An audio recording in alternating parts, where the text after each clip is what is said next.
Hi, everyone. My name is Debbie Gleason. I go by Deb Santos, and this is Healing with Santos.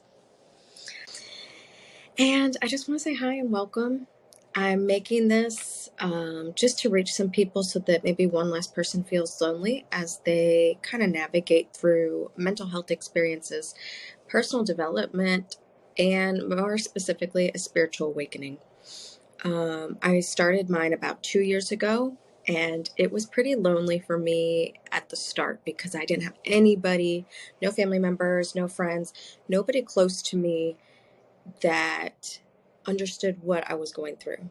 And to put it basically and simply at that moment, I felt like I was going crazy. I felt like I was losing my mind. Um, to put a little bit more context to everything, I am a mental health practitioner. So I'm a therapist. I work in a clinic. And so having the two of those things meet, me feeling like I was going crazy and not having anybody to express things to, but also being in a clinical setting on a daily basis, it wasn't a good mix. But I also do think that there was some purpose behind that. And a lot of that did help get me through because I do recognize the symptoms and what mental health does look like, appear to be. And just I had this inner knowing that this is different. This is not that. And it got me through. So again, putting this information out there so that other people can feel like they are not alone in this process. So I'm not exactly sure where I wanted to start today, but I knew I just had to start. I've had a few friends invite me onto their podcast, and I'm so grateful for that opportunity to be able to speak and to share time and to connect. And a part of me just, it's time. It's ready. I'm ready to go ahead and venture out of my comfort zone and reach more people and to open up this conversation and to have a discussion. I will start by saying that I was not always like spiritually inclined. I was never really big into religion. My parents raised me and my sister as Catholic. However, it wasn't necessarily like I didn't believe, but there was just always something in me that had some hesitancy or reservation in fully giving in to all of that, or following things in such a regimented way. And so I never really practiced heavy religion. I never I'm not a Bible reader. I was never a Bible reader. People always, told me scriptures and things like that. And I would Google them and a lot of them resonated, but at the same time, it just wasn't for me to sit there and read through the Bible. And that's not to say that I won't, that maybe that journey is yet to find me, but I never was. Anyway, again, my mom, she would meditate. She meditated a lot. Whatever, that's her. Now, after having the spiritual awakening about 2 years ago, I did start kind of dipping into meditation. So I started with guided meditations, and then I also got to a point of being able to come up with my own method, which I am so glad to share. I might not do it in this video, this first one, just because I think this is more of an introduction, but I will be so glad to share methods on how to reach or tap into a deeper level of meditation. I do think it's off-putting to kind of be sitting there for 30 minutes and not really feel like anything got quiet. But those are also kind of lessons in themselves to be able to tap into what is the body trying to convey, what worries are actually on the mind, and how do you work with them. But again, that's a whole other separate topic as well. So again, going back to just kind of the upbringing that I was never really heavily into religion. But then also on the flip side, I did have some information as far as spiritual stuff, as far as meditation. My mom, I think, would kind of talk to me about breathing exercises every now and then. It was just kind of her own form.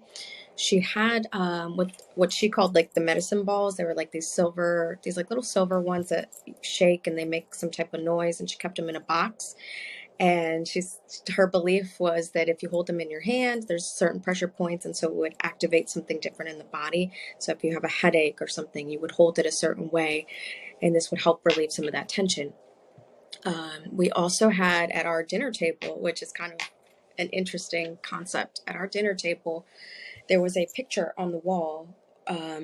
So it's like the dinner table, and then there was like a wall, and there was a picture of I guess, well, I don't know the correct term for it, but I guess it would be kind of like the Judgment Day, so to speak, in Egypt.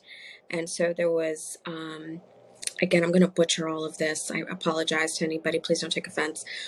But there would be the different masks or facial type things of like representing animals or figures. And I should do more research on this so I can speak about it more clearly. But it was an image of the weighing of the heart. So there was a scale, and two beings standing there. I think one of them might have been kneeling, the one probably whose soul was being weighed, or heart, I should say. And the idea is that if your heart was heavier than a feather, then you were going somewhere else. You were destined to continue elsewhere because, your heart was heavy. So either, you were guilty or something happened, right? And then on the flip side, if your heart was lighter than the feather, then you were going to, I don't know, afterlife or somewhere positive, I would assume, somewhere people wanted to go, heaven. So things like that. Anyway, so there were always these like little, what I'll say, like little Easter eggs kind of around in my life, but I never really fully tapped into it at that time. But I think that there are always just like these little things along the way that we don't always have too much education in, or we're just not ready. That's it, really. We're just not ready. I remember experiencing a lot of deja vu. I actually was kind of psychic in a weird way when I was a child, and I remember telling people this, and it's just weird, but I always knew what I was going to have for dinner. There was I don't remember what age it was. There was a time period, maybe for about a year or something. I could always tell what we were going to have for dinner. And I remember joking with friends about it. I was kind of younger, so maybe like, I don't know, 10, 11, maybe 12. And I was joking with somebody about it. And this boy from my school came over, I think just to study or do some, I don't know, we had a school project or something. And he was like, "Oh yeah, you know what you're going to have for dinner? Like, what is it?" And I said, "We're going to get Chinese food." And so my mom came in and he's like, "What are you all going to have for dinner?" And she was like, "I'm thinking spaghetti." And she walked away, and he looked at me and he's like, "Yeah, yeah, okay. Yeah, you know." And I was like, "Well, I don't know." I was like, "I guess it just didn't work that time. I was under pressure." But, but about like an hour later, we're into this project. We're almost done. And we had intercoms in the house because I had like this tall townhouse in DC. And my mom got on the intercom and asked me what I wanted from this Chinese restaurant because she was going to order instead. So again, really didn't like have a lot of like weight to it because I mean, yeah, okay, so I knew what I was going to eat, but that didn't really like help me in any other areas of my life at that time, right? But again, these little things that are there that kind of guide us along the way. Now, one other story, quick story I'll share as well, it just to give people a glimpse into like the divineness too, again, that we just don't see or we're not ready to tap into yet. So maybe around, I don't know, age 6, 7, or 8, I don't know. I'm really bad when I look back at time periods, but I went to a summer camp. It was called Capitol Hill Village, and this is in DC. And I remember very well that we went out to some, what would you call it, like a water park. So there were all these pools and slides and all these different fun water activities. And at that time, I was not a good swimmer. I'm still not a good swimmer. But at that time, for sure, I was not a good swimmer. I was actually a little terrified of deeper water. And I jumped into a pool thinking that it was a completely different depth. And like I misread because the water on the side was going up and down. I don't know. So anyway, I jumped in, and the moment I recognized that my feet did not touch the ground, panic mode, and I'm like throwing all this water around, and I'm coughing, like it's not good. And this girl came by, probably around my age, maybe about a year older, Caucasian girl with like blondish hair, and she came over and she pulled me out of the water. When I got out of the water, I was coughing up some of the water. And I was like huffing and puffing and just trying to like get my composure again. And when I looked over, she was gone. So who knows?